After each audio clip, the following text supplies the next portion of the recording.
silence, mais Dieu prépare un grand matin, un feu d'amour, une alliance qui vient sauver le genre humain. Dans la nuit brille l'espérance, un doux éclat venu des cieux. Jésus s'annonce en sa naissance, lumière du monde, ton précieux.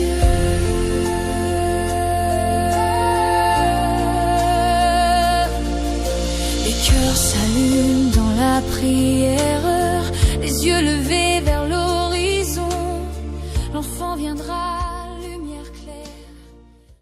Le Seigneur soit avec vous. Évangile de Jésus-Christ selon saint Matthieu. Voici quelle fut l'origine de Jésus-Christ. Marie, la mère de Jésus, avait été accordée en mariage à Joseph. Or, avant qu'ils aient habité ensemble, elle fut enceinte par l'action de l'Esprit Saint. Joseph, son époux, qui était un homme juste, ne voulut pas la dénoncer publiquement. Il décida de la répudier en secret. Il avait formé ses projets lorsque l'ange du Seigneur lui apparut en songe et lui dit: Joseph, fils de David, ne crains pas de prendre chez toi Marie, ton épouse. L'enfant qui est engendré en elle vient de l'Esprit Saint. Elle mettra au monde un fils auquel tu donneras le nom de Jésus, c'est-à-dire le Seigneur sauve, car c'est lui qui sauvera son peuple de ses péchés. Tout cela arriva pour que s'accomplisse la parole du Seigneur prononcée par le prophète. Voici que la Vierge concevra et elle mettra au monde un fils, auquel on donnera le nom de Manuel, qui se traduit Dieu avec nous. Quand Joseph se réveilla, il fit ce que l'ange du Seigneur lui avait prescrit et prit chez lui son épouse. Acclamons la parole de Dieu.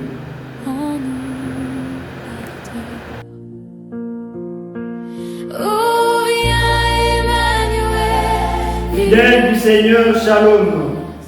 En ce 4e dimanche de l'Avent, la liturgie de la parole nous propose des récits de l'Annonciation. Nous avons tout d'abord celui de la première lecture. Nous sommes au 4e siècle avant Jésus-Christ. La situation du peuple d'Israël est vraiment dramatique. Il est menacé de partout par les armées étrangères. Face à ces dangers, le jeune roi d'Israël n'a pas fait le bon choix. Il a abandonné le vrai Dieu et fait confiance aux dieux païens. Et pourtant, ces dieux païens ne l'ont pas aidé. Ces dieux païens ne vaut rien. C'est également vrai pour nous aujourd'hui. Nous pensons à ces dieux qui occupent une grande place dans notre vie et notre monde. Et ces dieux païens s'appellent pour nous l'argent, la richesse, l'égoïsme, la calomnie, l'injustice et tant d'autres mots. Aujourd'hui, le prophète Isaïe nous invite le roi et chacun de nous en particulier de se tourner vers le seul Dieu vrai. C'est sur lui qu'il nous faut compter. Pendant ces temps de l'Avent, frères et sœurs, nous sommes invités à travers cette première lecture à retrouver le vrai sens de Noël. Il ne s'agit pas de courir après toujours plus sur des choses éphémères, des habits, manger, fêter, mais plutôt nous devons accueillir celui qui vient nous sauver. Aimés de Dieu, cette annonce de la venue du Sauveur, nous la retrouvons dans l'évangile de ce dimanche. C'est le message de l'ange à Joseph. Il est invité à prendre chez lui Marie, son épouse. L'enfant qui est engendré en elle vient de l'Esprit Saint.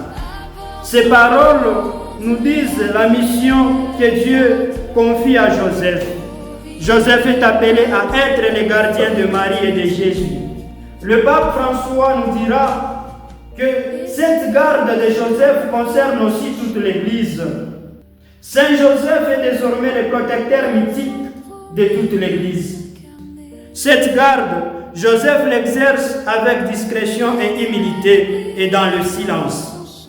Les évangiles ne nous rapportent aucune parole de lui, mais ils témoignent de sa présence constante et de sa fidélité totale, même quand il ne comprend pas.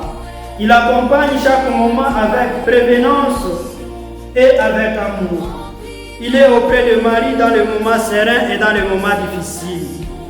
Joseph est donc le gardien de Marie, de Jésus et de toute l'Église. Tout cela n'est devenu possible que grâce à sa constante attention à Dieu. Joseph est ouvert à ses signes et disponible à son projet. Joseph est le gardien parce qu'il sait écouter. Nous aussi, nous sommes appelés à être des gardiens qui écoutent. Comme lui, nous sommes tous appelés à garder le Christ dans notre vie et à prendre parfois des décisions qui dépassent notre attendement, qui dépassent notre intelligence humaine. Nous ne pourrons vivre un vrai Noël que si nous prenons chez nous Marie, notre mère. Avec elle, nous accueillons Jésus qui est venu chercher et sauver ceux qui étaient perdus. C'est dans la prière et le recueillement que nous pourrons nous aussi nous ajuster à la volonté de Dieu et participer à son projet comme fut le cas avec Joseph dans l'Évangile. Comme Joseph, nous apprenons à nous faire des serviteurs d'un projet qui nous dépasse. Comme lui, le Seigneur nous conduit sur le chemin que nous n'avions pas prévu, que nous n'avions pas choisi. Mais les paroles qu'il nous adresse sont celles de la vie éternelle. Dans la seconde lecture, qui est la deuxième de ce dimanche, Saint Paul nous annonce précisément l'accomplissement de ce salut en Jésus. Il nous décrit la richesse du mystère déployé depuis sa naissance jusqu'à sa mort et à sa résurrection. Lui-même a été choisi par le Christ pour être apôtre. Sa mission a été d'annoncer le salut en Jésus-Christ au milieu des nations païennes. Comme le prophète Isaïe, il a été affronté à l'incrédulité et à la persécution. Mais rien ni personne ne peut empêcher Dieu de vouloir sauver le monde, de vouloir sauver son peuple. La fête de Noël, frères et sœurs, nous rappelle que nous attendons la venue de celui qui unifiera en lui Dieu et l'homme. Celui qui rapprochera le peuple, celui qui rapprochera les nations. Ce temps de l'Avent nous est donné pour nous mettre en route vers celui qui ne cesse de venir à nous. Frères et sœurs, en ce dernier dimanche du temps de l'Avent, prenons l'exemple de Joseph et demandons à Dieu de nous donner la foi et la force pour dire oui à sa volonté. Amen. Que le Seigneur vous bénisse.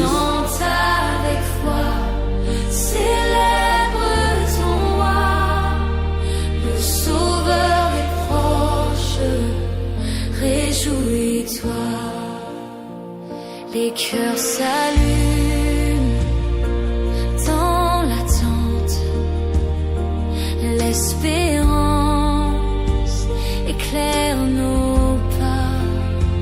Marie sourit, la paix descend, l'enfant promis viendra tout bas.